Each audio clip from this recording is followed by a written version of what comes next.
Seringkali dalam mengerjakan panggilan kita terjebak kepada popularitas. Sehingga kemudian kita akan berupaya untuk menyenangkan orang banyak. Dan kemudian berupaya untuk mengejar hal-hal yang tentunya penuh dengan kesia-siaan. Hari ini ku bersyukur merasakan kasih setiamu. Shalom saudara, selamat pagi. Kita ketemu kembali pagi dalam Morning Devotion. Selamat pagi saudara-saudara, apa kabar? Kita akan baca firman Tuhan dari Markus pasal yang ketiga ayat 7 sampai 19. Demikian firman Tuhan. Kemudian Yesus dengan murid-muridnya menyingkir ke danau. Dan banyak orang dari Galilea mengikutinya. Juga dari Yudea, dari Yerusalem, dari Idumea, dari seberang Yordan dan dari daerah Tirus dan Sidon.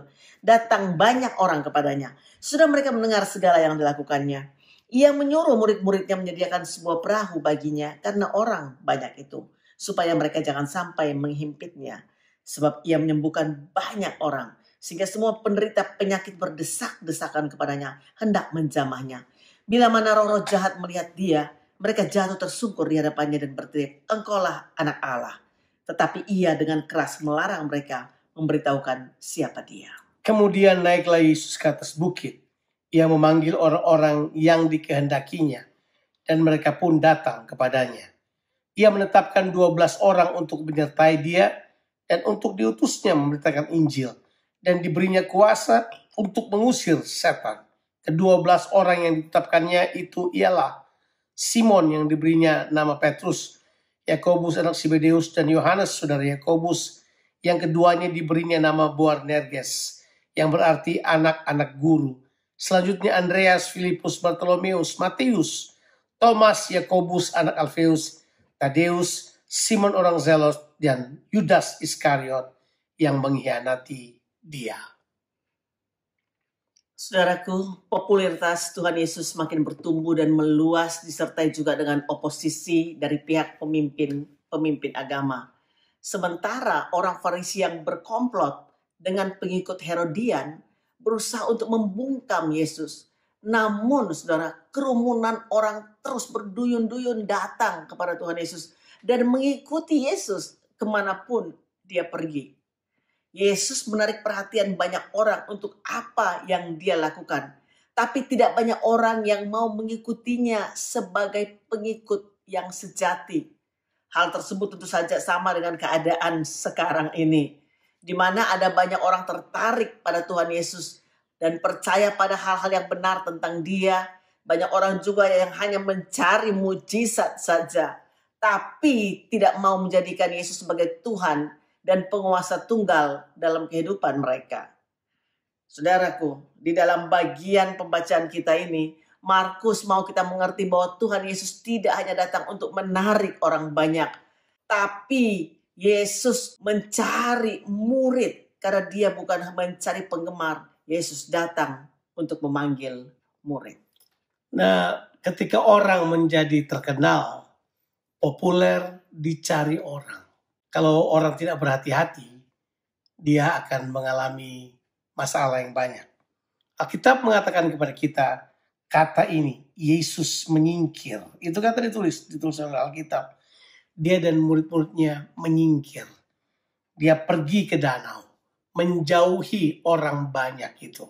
Dia pergi ke danau hanya dengan tujuan untuk tetap fokus pada panggilan. Seringkali orang sulit sekali untuk dapat membedakan antara popularitas dan panggilan dalam kehidupan mereka.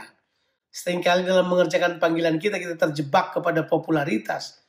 Sehingga kemudian kita akan berupaya untuk menyenangkan orang banyak. Dan kemudian berupaya untuk mengejar hal-hal yang tentunya penuh dengan kesia-siaan. Yesus tidak demikian, saudara. Yesus tetap fokus. Walaupun kalau kita pelajari, ini orang-orang datang dari segala penjuru Israel. Dibilang ada yang datang dari Galilea, dari Yudea, dari Idumea. Itu menunjukkan segala penjuru Israel. Orang datang untuk mencari Yesus. Tapi Yesus menarik dirinya hanya dengan segelintir orang yang memang dia pilih. Kalau saudara baca di ayatnya, dia dengan murid-muridnya menyingkir ke danau.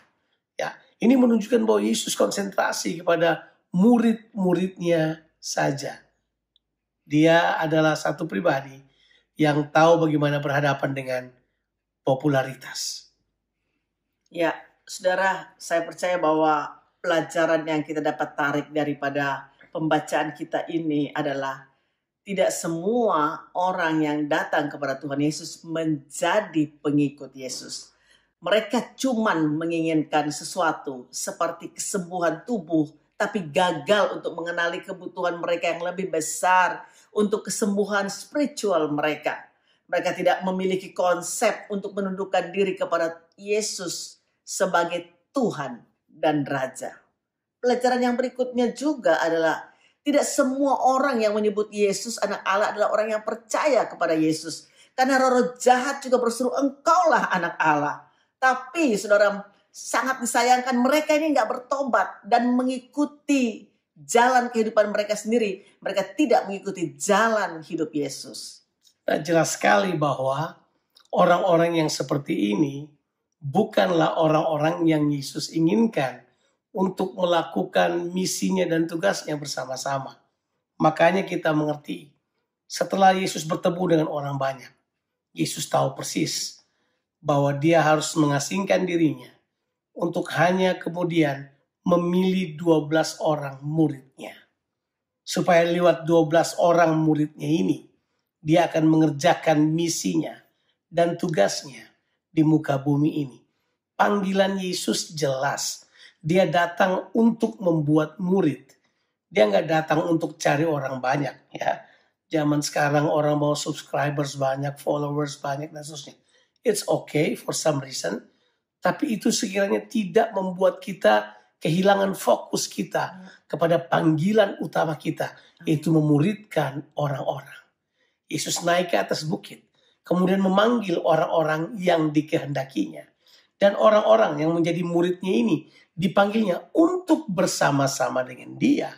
Baru kemudian diutus olehnya pergi ke kota-kota dengan jalan, diberikan kuasa supaya mereka diperlengkapi untuk melakukan tugas mereka.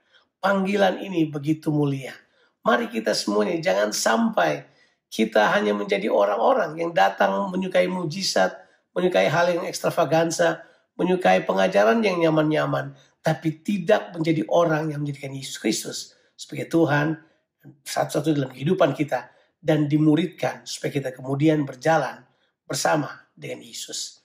Bonhoeffer berkata begini, gereja tanpa pemuritan adalah gereja yang tanpa Kristus. Saudara, apakah saudara hanya pengikut Yesus saja atau saudara juga murid Tuhan Yesus? Mari kita menjadi murid Kristus. Kita belajar kebenaran firman Tuhan. Kita berakar, kita bertumbuh, dan kita berbuah di dalam kebenaran firman Allah. Tuhan Yesus memberkati saudara sekalian. Have a blessed day. Amin.